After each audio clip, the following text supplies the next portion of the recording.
जानकी जीवन स्मरण जय जय राम पार्वती पते हर हर महादेव पुंडलीक वरदा हरि विठ्ठल श्री अनंत कोटी ब्रह्मांड नायक राजाधिराज सच्चिदानंद सद्गुरु श्री ब्रह्मचैतन्य महाराज की जय। आपण श्री महाराजांच्या सेवेमध्ये दासबोधातील 9व्या दशकातील 5वा समास पाहत आहे। अनुमान निरसन असे या समासाचं नाव। अनुमान करणं, अंदाज लावणं याच्यावरती समर्थ आक्षेप घेत आहेत बरं का। समर्थांचं स्पष्ट म्हणणं आहे, जसा अनुभव आहे तसं तुम्ही बोलावं। अनुभवाशिवाय जर बोलत असाल तर ते बोलणं कंटाळवाणं आहे। त्यांनी एक डोमकावळ्याचं उदाहरण दिलं, काल आपण निरूपणामध्ये बघितलं। घाण चिवडण्यासाठी आणि वेगळी करण्यासाठी डोमकावळा लागतो, दूध आणि पाणी वेगळं करण्यासाठी राजहंस लागतो। तसं अनुभवाशिवाय होणाऱ्या बडबडीचं आहे। देहबुद्धीतून प्रश्न करता प्रश्न करणार, उत्तर देणाराही देहबुद्धीतून देणार, एकूण सगळा आंधळ्यांचा कारभार। समर्थ अतिशय परखडपणे पुढे बोलतायत पहा। आपुले इच्छेने बोलिले, पिंडा ऐसे ब्रह्मांड कल्पिले, परी ते प्रचितीस आले कोण्या प्रकारे। कोणाला हे दिसत आहे ब्रह्मांड? खरं म्हणजे ज्याला दिसत आहे तो देहबुद्धीमध्ये आहे।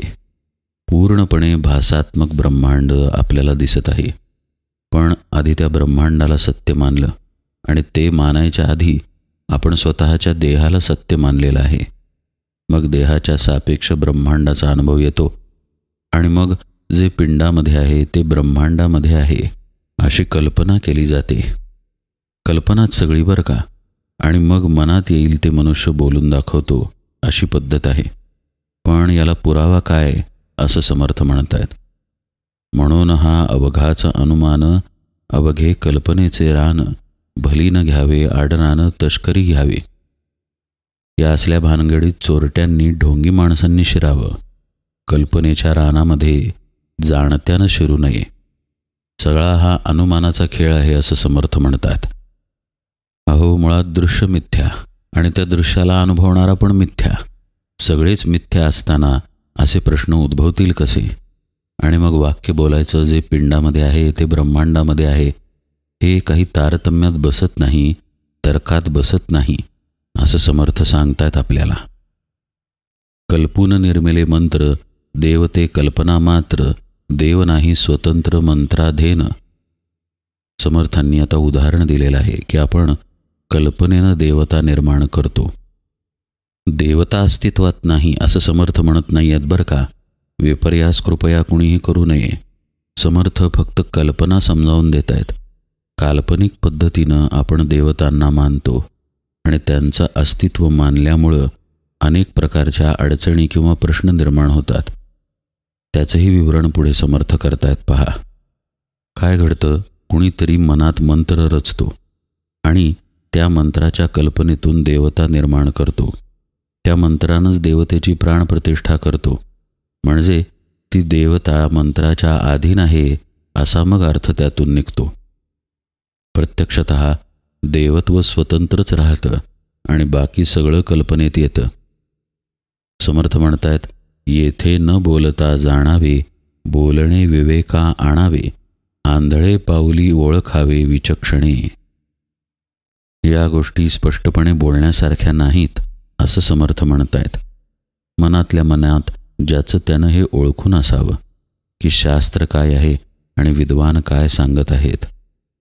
काय खरं आहे आणि काय खोटं आहे हे नीट ओळखून घ्यावं। माणसाच्या चालण्यावरून कळतं की तो आंधळा आहे की नाही।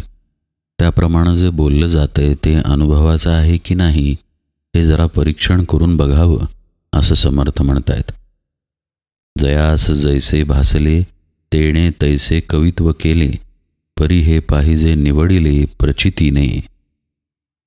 इतकं स्पष्ट समर्थ सांगत आहेत। मनुष्य जो प्रगट करतो भाव, तो त्याच्या त्याच्या कल्पनेतून प्रगट करतो।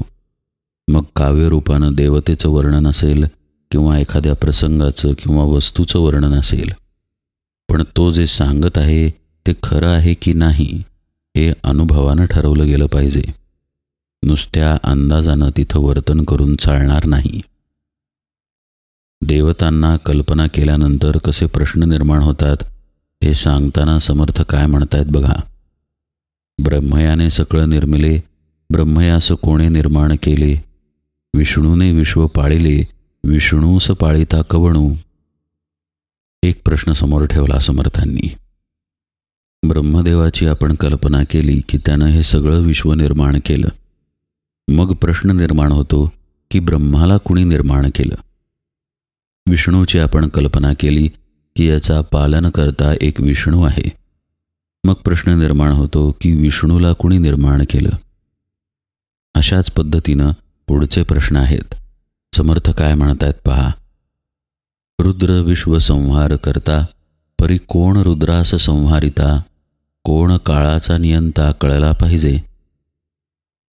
रुद्र म्हणजे शिव आपण कल्पिला, जो सगळ्यांचा संहार करतो. पण मग प्रश्न येतो की या शिवाचा संहार कोण करतो. काळाचं सगळ्यांवर नियंत्रण आहे असं जर आपण म्हटलं तर मग काळ कोण चालवतो, काळावर कुणाची सत्ता आहे.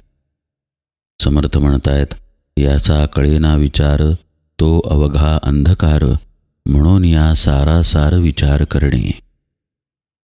असं या प्रश्नांचं उत्तर मिळत नाही. पण हा सगळा घोटाळा केवळ कल्पनेनं सुरू होतो. एक काहीतरी मानल्यानंतर अनेक प्रश्नांचे आणि अनेक गोंधळांचे फाटे फुटत जातात. अशा निर्माण झालेल्या प्रश्नांची उत्तरं देता येत नाहीत आणि मग सगळा अज्ञानाचा अंधार दाटून राहतो. म्हणून समर्थ म्हणतायत विवेक करणं जरूर आहे, म्हणून या सारासार विचार करणे. आधी आपण कोणत्या भूमिकेतून हे प्रश्न उपस्थित करत आहे, आपली काय स्थिती आहे, कोणत्या ज्ञानातून आपण प्रश्न उपस्थित करतो हे जरा आपण आपल्या आत डोकावून पाहावं. पुष्कळ वेळा आपले आलेले प्रश्न हे आपल्या विचारांमधून आलेले असतात. आपण काहीतरी ऐकलेलं असतं किंवा काहीतरी वाचलेलं असतं. या पलीकडून आपले प्रश्न येत नाहीत. कुणाकडून काहीतरी ऐकून त्याबद्दल विचार झालेला असतो, काहीतरी वाचून त्याबद्दल विचार झालेला असतो आणि मग आपण प्रश्न करतो. आधी मानवी बुद्धीची क्षमता मर्यादित, त्यामध्ये त्या बुद्धीमध्ये साठवलेली गोष्ट मर्यादित आणि मग त्यावर केलेला विचार मर्यादित. असा प्रश्न आपण उपस्थित करतो आणि वस्तुस्थिती मात्र लांब राहते. समर्थ म्हणतायत पहिल्यांदा सारासार विचार करावा. सार आणि असाराचा. असार अर्थातच मायात्मक जे काही आहे ते, जे काही दृश्य आहे, जे काही आत्म्याव्यतिरिक्तचं आहे ते सर्व असार आहे आणि सार केवळ आपलं शुद्ध स्वरूप आहे. समर्थ म्हणतायत ब्रह्मांड स्वभावेची झाले, परंतु हे पिंडाकार कल्पिले. कल्पिले परी प्रत्यया आले नाही कदा. स्वाभाविकतेनं ब्रह्मांडाची रचना झालेली आहे खरी, तशीच पिंडाचीही झालेली आहे. पण दोन्हीचं साम्य आपण कल्पनेनं ठरवलं. प्रत्यक्षात दोघांमध्ये काहीही साम्य दिसून येत नाही. पाहता ब्रह्मांडाची प्रचिती, कित्येक संशय उठती, हे कल्पनिक श्रोती नेमस्त जाणावे. जर पिंड आणि ब्रह्मांड एक आहे किंवा एकसारखा आहे अशी कल्पना आपण करायला गेलो तर अनेक प्रकारचे संशय उत्पन्न होतात. त्यामुळे हे स्पष्टपणे कळतं की ही केवळ एक कल्पना आहे. हे कल्पनिक श्रोती नेमस्त जाणावे. पिंडासारखी ब्रह्मांड रचना कोण आणि तो अनुमाना, ब्रह्मांडी पदार्थ नाना ते पिंडी कैचे. समर्थांनी प्रश्न केलाय पहा. ब्रह्मांड हे पिंडासारखं आहे असं जर आपण म्हटलं तर ब्रह्मांडाची रचना आणि पिंडाची रचना याच्यात काय साम्य दिसतं. ब्रह्मांडामध्ये असंख्य पदार्थ आहेत पण ते पिंडामध्ये दिसत नाहीत. पिंडामध्ये एवढे पदार्थ असणे शक्यच नाही. समर्थ उदाहरण देत आहेत. औट कोटी भूतावळी, औट कोटी तीर्थावळी, औट कोटी मंत्रावळी, पिंडी कोठे. 3.5 म्हणजे औट बरं का. 3.5 कोटी भूते आहेत ब्रह्मांडात. 3.5 कोटी तीर्थे आहेत. 3.5 कोटी मंत्र आहेत. हे सगळे पिंडात कुठे आहेत असा प्रश्न समर्थांनी केलाय. पुढे ते काय म्हणतायत पहा. 33 कोटी सुरवर, 88 सहस्र ऋषेश्वर, 9 कोटी कात्यायनीचा विचार पिंडी कोठे. चामुंडा 56 कोटी, कित्येक जीव कोट्यानुकोटी, 84 लक्ष योनींची दाटी पिंडी कोठे.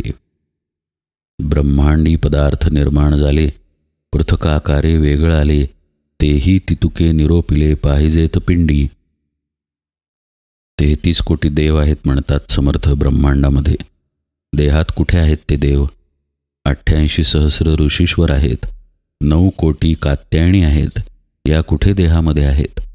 चामुंडा 56 कोटी, कित्येक कोटी जीव आहेत, 84 लक्ष तर योनी आहेत, या सगळ्या आपल्या देहात पिंडात दिसतात कुठे? समर्थांनी परखडपणे विचारलेला आहे.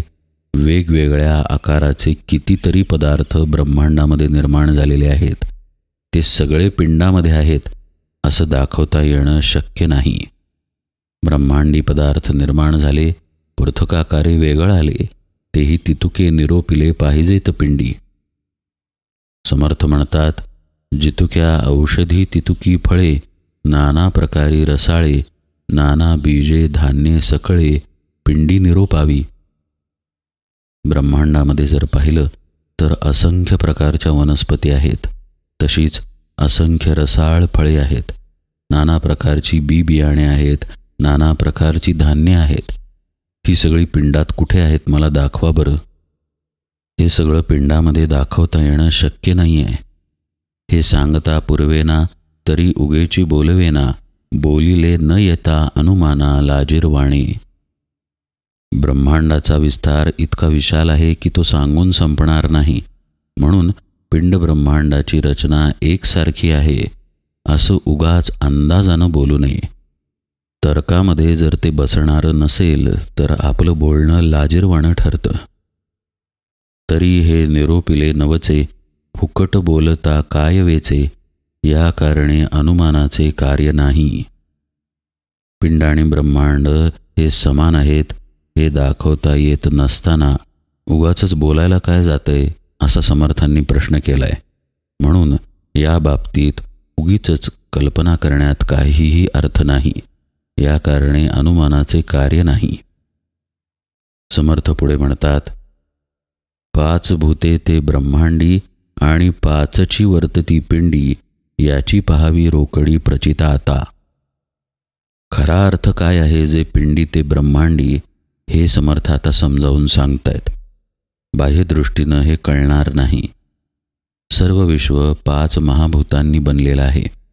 आपला पिंड देखील, आपला देह देखील पंचमहाभूतांपासूनच बनलेला आहे. आता हा साक्षात अनुभव आहे बरं का, याच्यामध्ये काही अंदाज नाही. समर्थ याला रोकडी प्रचिती म्हणतात. याची पहावी रोकडी प्रचिता आता. 5 भूतांचे ब्रह्मांड आणि पंचभूतिक हे पिंड, या वेगळे ते उदंड अनुमान ज्ञान. पंचमहाभूतांनी हे विश्व एकमेकात गुंतून गेलेलं आहे. तसाच आपला पिंड किंवा देह पंचमहाभूतांपासून बनलेला आहे. हा प्रत्यक्ष अनुभव आहे. या व्यतिरिक्तचं जे काही बोलणं आहे ते केवळ कल्पना समजावं, कल्पनेचा विस्तार समजावा, अनुमान समजावं. जितुके अनुमानाचे बोलणे तितुके वमन प्राये त्यागणे, निश्चयात्मकतेची बोलणे प्रत्ययाचे.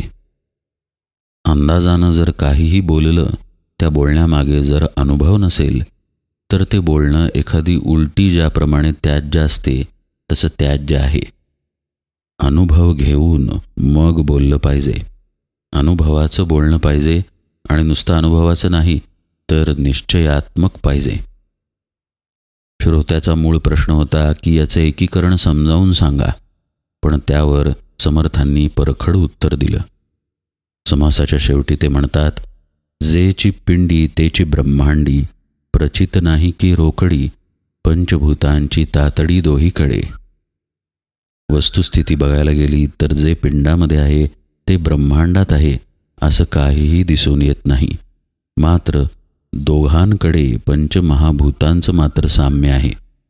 दोन्हीमध्ये पंचभूतांची गडबड चालू आहे. म्हणून दोहींचे थानमान हा तो अवघाची अनुमान, आता एक समाधान, मुख्य ते कैसे. म्हणून ब्रह्मांडामध्ये जे जे काही आहे ते आपल्या पिंडामध्येही आहे, आपल्या देहामध्येही आहे. असा पाहण्याचा प्रयत्न आपण करू नये. तो केवळ कल्पना विस्तार ठरेल, कल्पनेचा खेळ ठरेल. ते काही खरं नाही. आपण खरं समाधान काय असतं याचा आता विचार करूया. असं म्हणून समर्थांनी या समासाचा शेवट केलेला आहे. इति श्री दासबोधे गुरुशिष्य संवादे अनुमान निरशन नाम समास 5वा श्रीराम. गुणरूप निरूपण नावाचा आता 6वा समास सुरू होईल. तो आपण यथावकाश पाहूया. आज निरूपण सेवेला इथेच विराम देतो. जानकी जीवन स्मरण. जय जय राम.